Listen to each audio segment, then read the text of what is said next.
우리가 하나님 행하시는 구원의 역사를 알고 있습니다.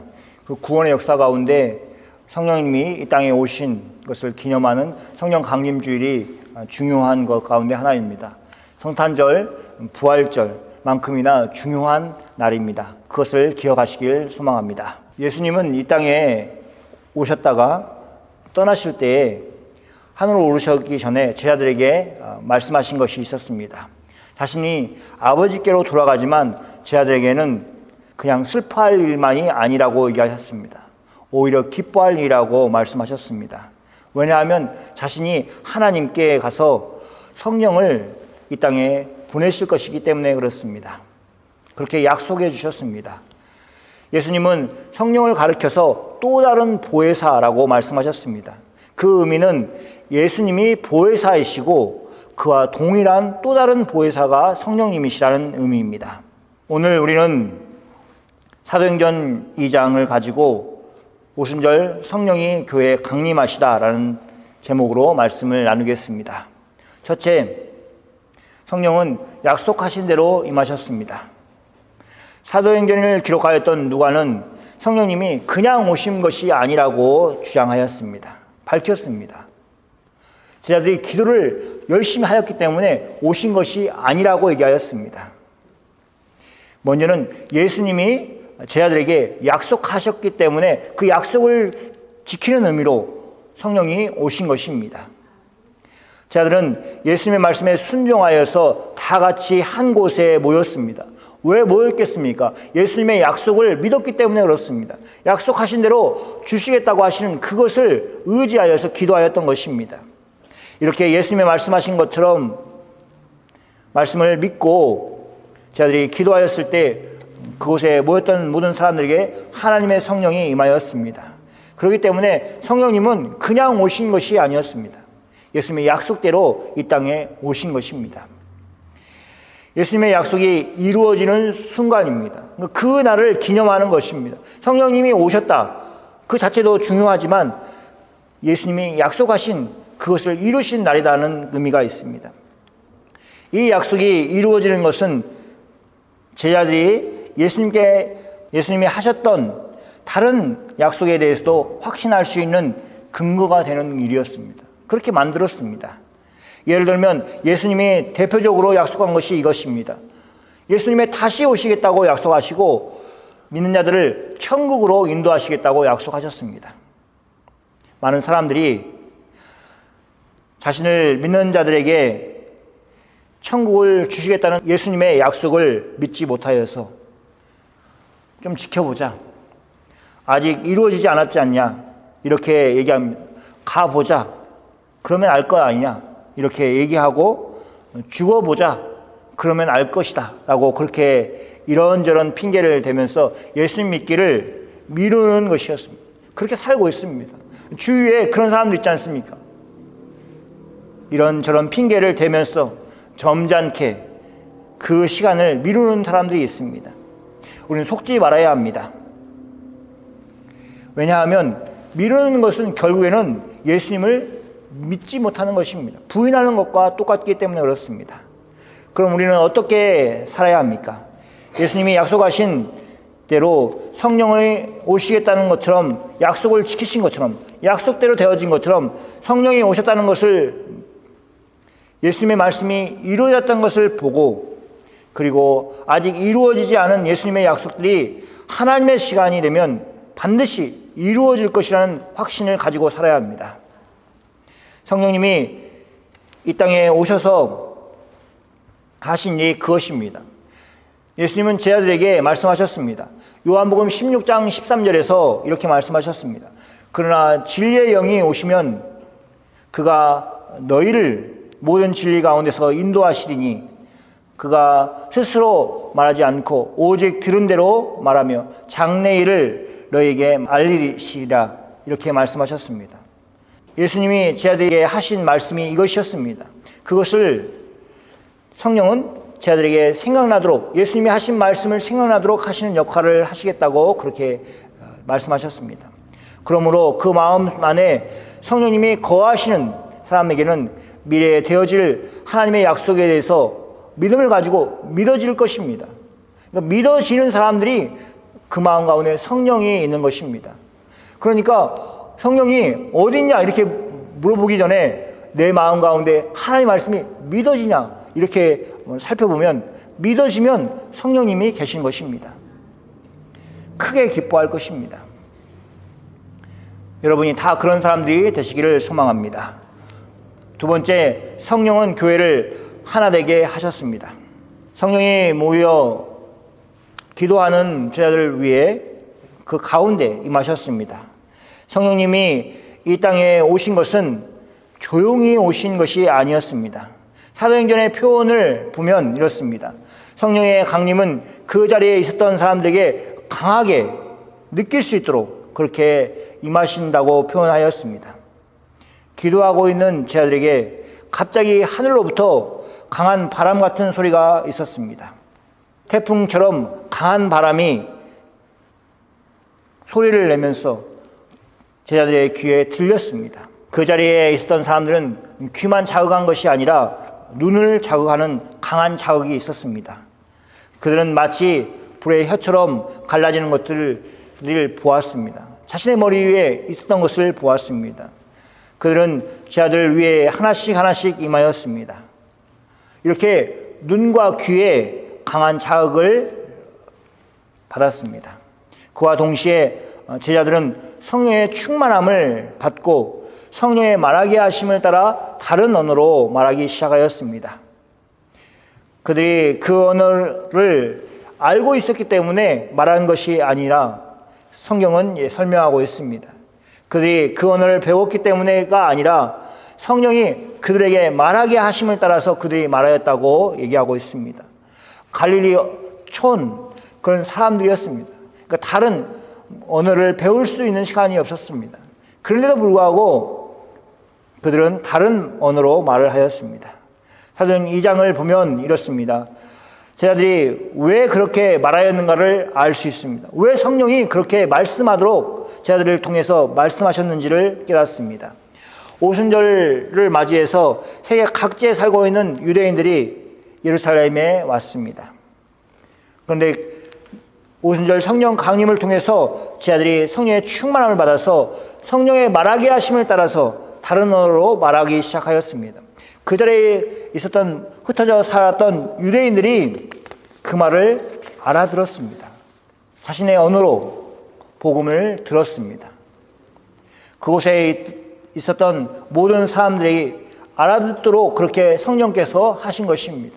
성령이 충만함을 받은 제자들에게 성령의 충만함을 받은 제자들에게 성령이 그렇게 다른 언어로 말하게 하신 이유는 다른 사람들이 거기에 있던 모든 사람들이 자기 나라 말로 알아들을 수 있도록 복음을 들을 수 있도록 그렇게 기회를 주었습니다.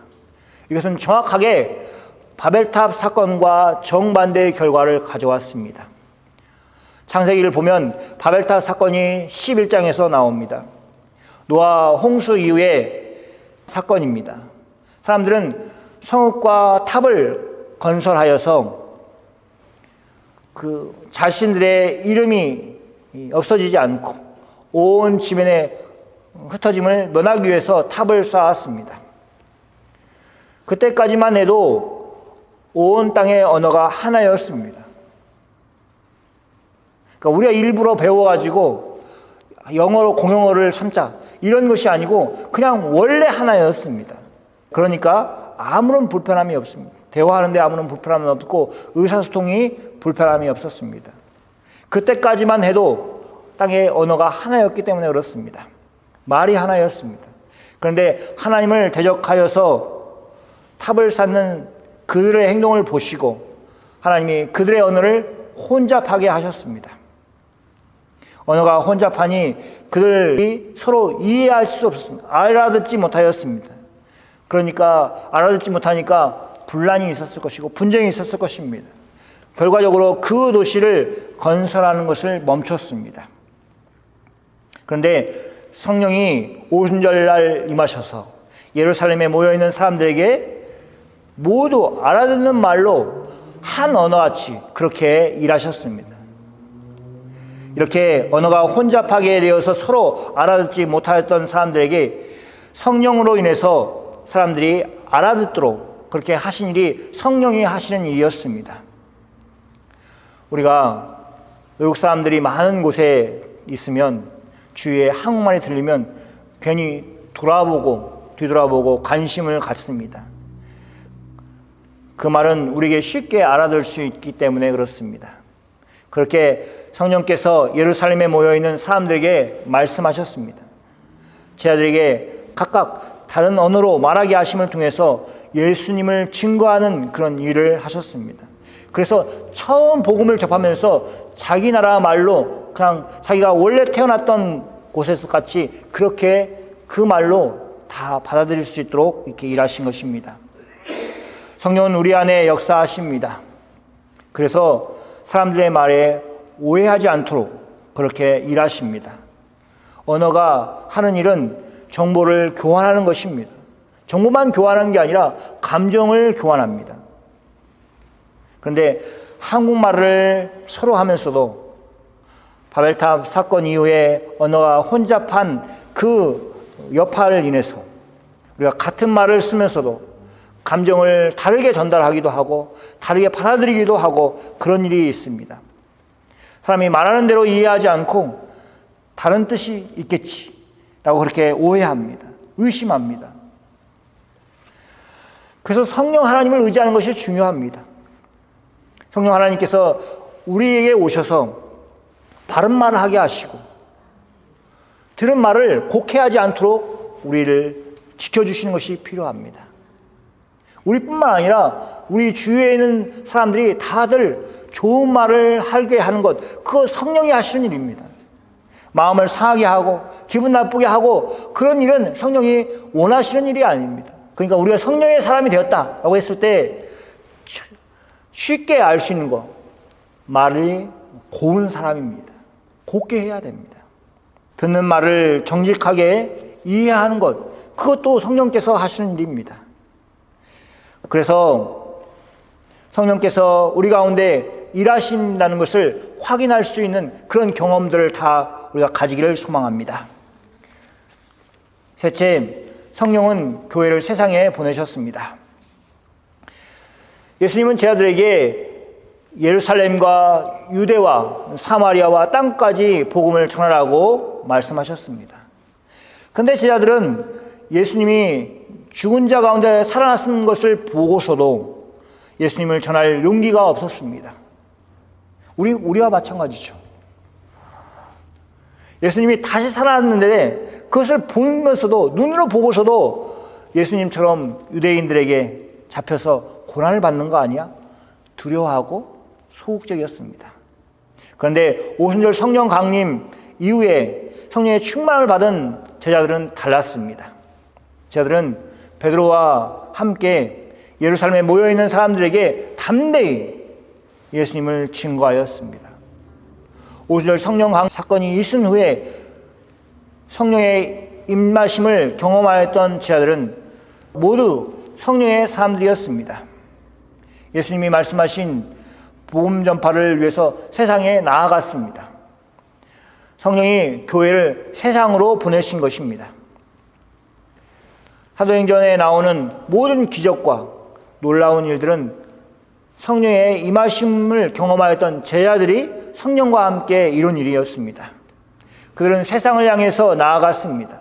그때 그들은 모두 성령의 충만함을 가지고 성령을 그 안에 그 마음 가운데 모시고 나아간 것입니다. 베드로는 이렇게 말하고 있습니다. 베드로와 요한이 안진뱅이를 보면서 이렇게 말하였습니다. 은과 금이 내게 없거니와 내게 있는 이것을 내게 주노니 나사렛 예수의 이름으로 일어나 걸어라. 제자들은 말 그대로 은과 금, 그러니까 돈이 없었던 것입니다. 그 사람은 돈을 요구했지만 돈을 구하기 위해서 손을 내밀었지만 제자들에게는 그것이 없었습니다. 그런데 당당할 수 있었습니다. 왜냐하면 성령 충만하여서 돈보다 더 좋은 예수님을 그에게 소개하고 있기 때문에 그렇습니다. 성령을 마음속에 모신 사람들은 이렇게 당당함이 있습니다. 그렇기 때문에 안으로 들어가 조용히 하자 하는 말을 성령이 하시는 것이 아닙니다. 조용히 문을 닫고 그 안에 있자라고 하는 말을 성령님이 하시는 것이 아닙니다. 성령님은 우리에게 세상 밖으로 나아가서 예수님을 전하자고 그렇게 말씀하십니다. 세상에서 예수님을 증거하고 살도록 그렇게 독려하십니다. 격려하십니다. 그렇다고 우리 모두가 선교사가 되어서 해외에 나가자는 말은 아닙니다. 그렇게 헌신함으로 부르심을 받은 선교사들에게 복이 있을 것입니다. 그렇지만 그들의 수고하니까 우리가 편하게 살 수 있다, 편하게 살아도 된다라는 마음을 우리가 가지면 안 됩니다. 먼 곳에 나아가서 전하지 못해도 나 어느 곳에 있든지 늘 기도 힘쓰리 하는 찬송가 가사처럼 우리에게 주어진 삶의 현장에서 예수님을 전하는 삶을 살아야 합니다. 예수님이 그 자리에 누우셨습니다. 왜냐하면 하나님께 영광을 돌리는 모습을 보이라고 그렇게 하신 것입니다. 그 일이 성령님과 함께 이루는 일이 되어야 합니다. 내 힘 혼자, 내 힘으로 바둥바둥 사는 인생이 아니라 성령님과 함께 내 환경에서 하나님께 영광을 돌리는 그런 삶이 다 되기를 소망합니다. 성령님이 우리에게 밖으로 나아가자고 격려할 때 성령의 음성을 동의해서 그렇게 밖에 나아가서 세상에 나아가서 예수님을 전하는 우리 모두가 되어야 합니다. 성령의 능력으로 그런 삶을 다 살기를 축원합니다. 아멘.